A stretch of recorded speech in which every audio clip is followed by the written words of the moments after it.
forget to subscribe my channel Hang Duk Mana Sas. Assalamualaikum, selamat datang lagi ke channel Hang Duk Mana. Mari kita dengar analisis daripada Datuk Abdullah Sani, Belanjawan 2025. Sebelum tu saya baca salah satu intipati Belanjawan 2025 ialah gaji minimum pada 2024 ialah RM1,500 dan pada Februari 2025 nanti semua gaji minimum mesti dah RM1,700. Kita mari kita dengar respon daripada Datuk Abdullah Sani. Dia akan jawab komen macam biasa. Datuk Seri, kita ni bangsa ini adalah bangsa yang mudah terikut. Daripada apa yang diterima, daripada nama besar, katakanlah dia ni ustaz besar, bercakap pasal jihad kalau kita menentang kerajaan ini, itu semua pengikut kata Allahu Akbar, takbir, Allahu Akbar. Itu namanya, minta maaf lah, saya anggap ianya sebagai bukan keliru tetapi kebegangan yang ada kepada pengikut-pengikutnya tersebut. Maka amat diperlukan untuk mendidik anak kecil sehingga kan menjadi dewasa supaya berfikiran matang untuk dilahirkan menjadi mereka sebagai pembangkit kepimpinan masa depan, dan tidak mengizinkan propaganda memberikan peranan untuk menghancurkan negara yang kita cintai ini. Ini berlaku di zaman Sayyidina Ali, berlaku di zaman Osman. Ini ialah antara fenomena yang merebut kuasa. Dan kuasa itu menjadi satu dagangan yang dijual beli walaupun ia tidak bermaruah. Dan inilah fenomena yang berlaku dalam keadaan sekarang, yang perlu ada cetusan ajakan minda. Dan ini telah pun dilakukan dalam 45 bilion diperuntukkan untuk membina sekolah 40, menambah pendidikan facilities dan privilege untuk sekolah-sekolah, mematangkan aturan ataupun naratif anak-anak kecil daripada rendah sampai menengah. Bantuan bantuan persekolahan sudah meningkat daripada 150 ke RM200. Jadi itu pula antara sebahagian daripada produk-produk yang ada persiapan pada kita. Dan kita ni kena berfikir, tidak berlaku sebelum ini apa yang telah dibuat 2 tahun ini kepada rakyat Malaysia. Kita tidak kiralah apa pandangan-pandangan yang di luar sana, tetapi mengikut pakar-pakar ekonomi, Malaysia ini akan menjadi satu negara yang digeruni di peringkat Asia dan dunia. Dan itu telah pun dikomit oleh Thailand, Indonesia, Singapura sudah gusar dengan peningkatan drastik ke pembangunan yang dibawa oleh kerajaan perpaduan. Kerajaan perpaduan ini lahir daripada pandangan Kebahaduri Tuanku yang di Pertuan Agong. Ingin melihat bahawa salam itu menjelma dalam satu perpaduan. Berlaku. Dan hasilnya kita lihat. Inilah hasil yang dibawa oleh Kebahaduri Tuanku yang di Pertuan Agong, Sultan Pahang, ketika menjadi yang di Pertuan Agong. Dan baginda telah pun memikirkan cetusan bagaimana untuk menyelamatkan negara yang dalam keadaan yang cukup bobrok. Tetapi bila dibuat satu solusi, tidak diindahkan oleh pihak yang lagi satu, malah mengherdik dengan bercakap bahawa saya menolak walaupun saya sign, kami mendolak disaksikan oleh Sipolan bin Sipolan, dan itu adalah tetusan pendeharkaan sebenar. Dan tidak ada satu naratif untuk membangunkan negara ini dalam keadaan berpaduan. Tidak berlaku. Dan itu antara sebab yang saya lihat bahawa pendidikan itu mesti disekalikan dengan hasil yang membolehkan kebijakan anak-anak kita ini membesar dalam suasana yang baik dan harmoni, dan mendapat ilmu yang betul-betul membina hidup mereka. Tok, saya ada 2 soalan ni, Tok, boleh? Satu soalan, Tok. Kita tengok bajet ni betapa menyeluruhnya macam Datuk cakap tadi, sampai warga emas. Warga emas pun dapat 1 bilion, Tok, peruntukan. So, minta Datuk komen sikit. Seperti mana yang kita tahu bahawa apabila berlakunya warga emas, dia umur 60 tahun ke atas, dia ada 2 kategori. Satu kategori ada pendapatan kekal, pencen dan sebagainya. Ada satu kategori lagi, dia tidak ada sumber. Jadi mereka-mereka ini penderitaan mereka dia perlu disatuni. Jadi apa yang dilihat apabila 1 bilion itu dipertukar khusus untuk warga emas ini, itu yang saya katakan akhirnya bajet ini memang dahsyat. Dan dia tidak boleh dipertikaikan. Ya. Rangkaian rakuman dan juga keseluruhan bajet daripada seanak lahir sampailah warga emas diberikan hak sama rata kepada mereka. Dan ini terbukti. Bukan saja anak muda, tetapi juga orang warga emas yang tidak dipinggirkan. Namakan saya satu di mana sektor yang dipinggirkan. Hingga gaji minimum pun meningkat RM1,700. gaji Dan minimum. saya pun dah arahkan pengurusi semua manusia tekun. Dia kata, Dato' Rosli, you study about this, make sure that apply whatever before February, increase diorang pergi pada gaji minimum RM1,700.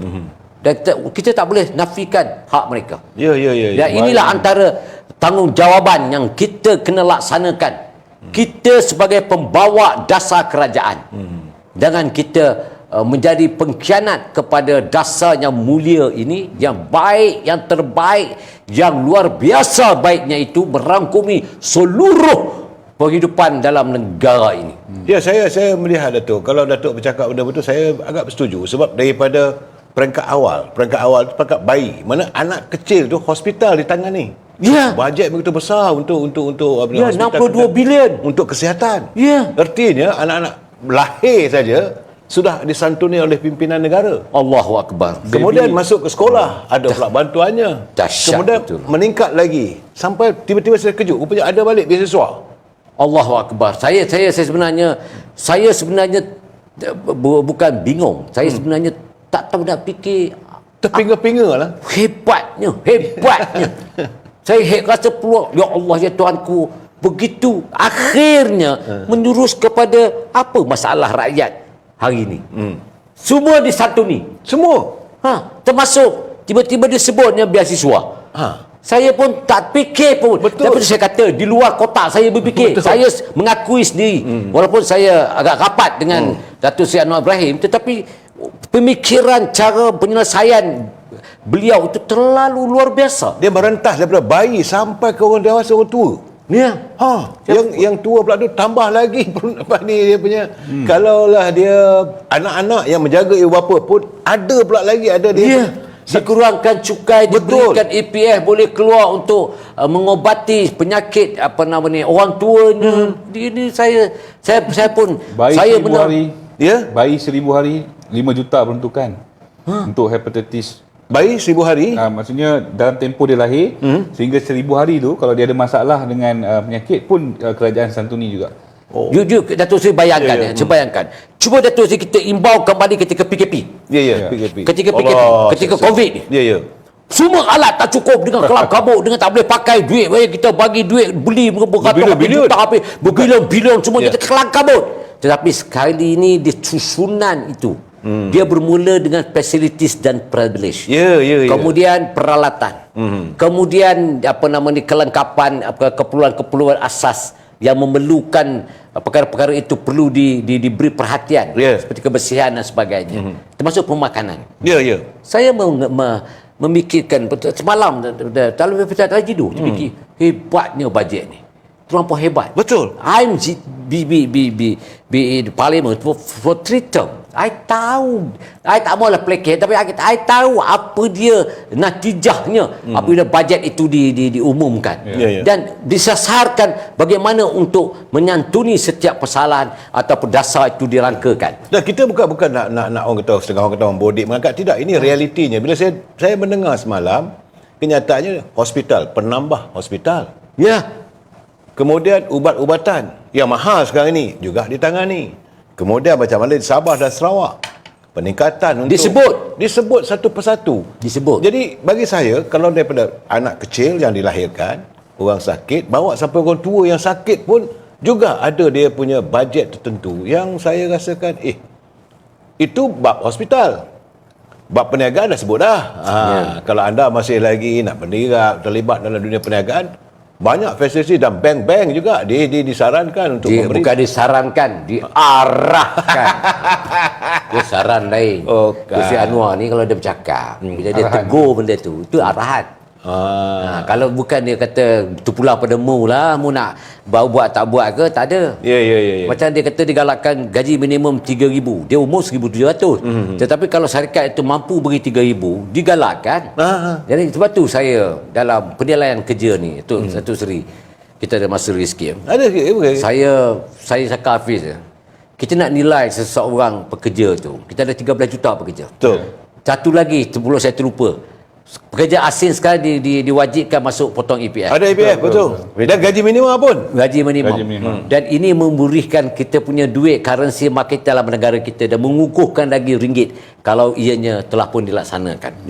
Itu satu langkah yang saya dah bercakap dalam Dewan berkali-kali. Saya kata ini satu langkah untuk mengawal currency kita. Tapi dibuat tak tahu. Alhamdulillah, saya tidak menjadi ahli parlimen, tetapi Datuk Seri Anwar telah mengumumkan. Itu sepatut langkah yang dibuat 20 tahun dulu. Jadi soalnya sekarang, apakah akan disantun atau disahut oleh ahli parlimen? Ini persoalannya. Ini persoalan yang kategorinya akan timbul selepas ini. Kategori akan timbul. Tetapi yang lebih menjurus kepada kita ni sebenarnya nak menilai pekerjaan itu, mesti kita berpandu kepada 5 perkara. Satu ialah yang disebut sebagai pengalaman. Kita tak boleh nafikan pengalaman seseorang yang membolehkan dia dianjak ataupun diangkat kedudukannya. Nombor 2, pendidikan. Pendidikan ni kita nafikan keperluan itu yang digitalisasi yang disebut oleh Datuk Seri Anwar Ibrahim berkali-kali. Dan ini adalah tuntutan. Nombor 3, accurate. Keputusan itu mesti accurate. Dia tak boleh cendong sana, cendong sini. Dia buat itu tepat. Dia tepat. Dia kalau dia kata kau buat sini, pasti kau buat ni, dia akan pastikan melaksanakan tugas dengan tepat. Dia complexity. Dia ni Swiss ni macam mana? Complexity ini mendorong kepada value of the job. Lepas itu term and condition, keadaan ia bekerja. 5 perkara ini menjadi asas utama pembahasan saya dalam Dewan berkali-kali. Dan diguna pakai oleh PDRM pada ketika itu. Dan Alhamdulillah sampai sekarang diberi maklum bahawa dia telah masih melaksanakan. Tapi persoalan ini ialah mesti ada mekanisme bagaimana kita nak memastikan bahawa dasar yang Datuk Seri Anwar bawa ini yang telah pun dibajetkan atau umumkan itu merangkumi ataupun mengheret mekanisme itu dalam sebahagian untuk difokuskan khususnya kepada Menteri Sumber Manusia, Menteri Ekonomi, dan juga antara yang dianggap sebagai peranan besar untuk memaklumkan perkara inilah komunikasi. Komunikasi kena punya peranan lepas ni Datuk Seri. Dia tak boleh membisu 1000 bahasa, memekak telinga, membanangkan diri. Dia tak boleh dah. Dia tak boleh buat macam tu. Dia kena ambil petik di setiap dasar dan juga produk itu dan diumumkan secara total. Jadi memberikan penerangan kepada rakyat bahawa ini kamu dapat, ini kamu dapat, supaya anasir jahat yang buat propaganda dan fitnah tak boleh tebus. Dan dia kena main peranan untuk memastikan bahawa dia ke depan dalam memberikan penerangan dan merungkaikan setiap produk-produk ini menjadi tuntutan kepada rakyatnya. Ini adalah antara yang perlu dimainkan oleh Menteri Komunikasi. Dia tak boleh membisu 1000 bahasa, mengharap begitu saja. Saya nak tegur dia ni. Bangang tak tu arah. Saya tak boleh tegur tu sebab dia UMNO. Tidak, dia ingat tugas dia. Jadi jangan biarkan benda tu berlalu kosong gitu je. Habis tu, habis. Dia cukup tahun buat ni produk. Yang berlaku sebelum ni, apa produk yang dia cakap? Tak ada produk apa dia cakap. Sedangkan Datuk Seri Anwar telah membentangkan kewangan hampir 383 bilion. Apa produk yang dia bawa? Sekarang dia kena fikir. Dia kena fikir ke depan. Saya marah tu kerana pembangkang masuk dia punya dulu 1,500 tak minta banyak.